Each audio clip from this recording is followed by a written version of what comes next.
આકાશવાણી ભુજ પ્રસ્તુત છે આજના મુખ્ય સમાચાર। પ્રધાનમંત્રી નરેન્દ્ર મોદીએ આશા વ્યક્ત કરી છે કે ભારત અને ચીન વચ્ચે સ્થિર અને રચનાત્મક સંબંધો પ્રાદેશિક અને વૈશ્વિક શાંતિમાં નોંધપાત્ર યોગદાન આપશે। વિદેશ મંત્રી ડોક્ટર એસ જયશંકર મોસ્કોમાં ભારત રશિયા આંતર સરકારી આયોગના વેપાર આર્થિક ક્ષેત્રના 26મા સત્રની સહ અધ્યક્ષતા કરશે। આજે વહેલી સવારે પાકિસ્તાનમાં 3.7ની તીવ્રતાના ભૂકંપના આંચકા અનુભવાયા। નવી શિક્ષણ નીતિ અનુસાર રાજ્યના ધોરણ 3 થી 8ના તમામ શિક્ષકોને શિક્ષક આવૃત્તિના ઉપયોગ અંગે GCERT દ્વારા તાલીમ।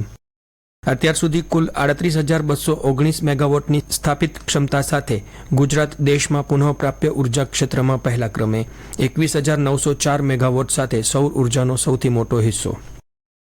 કંડલા બંદર ડ્રોન વિરોધી કવચથી સુરક્ષિત થશે। તંત્ર દ્વારા જરૂરી કાર્યવાહી પણ શરૂ કરી દેવાઈ।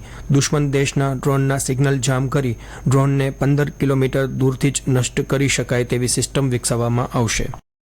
રાજ્યમાં વરસાદી માહોલ યથાવત। ગઈકાલે સવારે 6 થી આજે સવારે 4 વાગ્યા સુધીમાં રાજ્યના 161 તાલુકામાં વરસાદ વરસ્યો।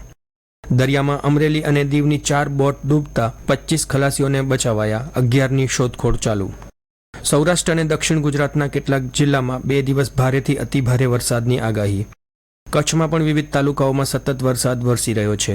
જિલ્લા કંટ્રોલ રૂમમાંથી મળેલી વિગતો મુજબ ગત 24 કલાકમાં સૌથી વધુ માંડવી તાલુકામાં 52 મિલીમીટર, નખત્રાણામાં 35, લખપતમાં 26, મુન્દ્રામાં 25, ભુજમાં 22, અબડાસામાં 21 મિલીમીટર, ગાંધીધામમાં 10, ભચાઉમાં 6, રાપરમાં 5 અને અંજાર તાલુકામાં 3 મિલીમીટર વરસાદ નોંધાયો। હવામાન વિભાગે કચ્છમાં ગુરુવારે અતિભારે વરસાદનું રેડ એલર્ટ તો શુક્રવારે ઓરેન્જ એલર્ટ આપ્યું। ભારે વરસાદની ચેતવણીના પગલે વહીવટીતંત્ર દ્વારા લેવાઈ રહ્યા છે તકેદારીના આવશ્યક પગલાં।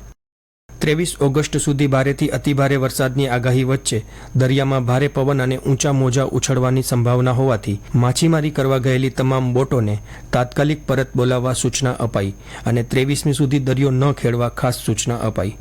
મહારાષ્ટ્રમાં વરસાદ અને પૂરને કારણે છેલ્લા 4 દિવસમાં 21ના મોત, જનજીવન ખોરવાયું। અને જૈન સમાજના મહાપર્વ એવા પર્યુષણ પર્વનો આજથી આરંભ।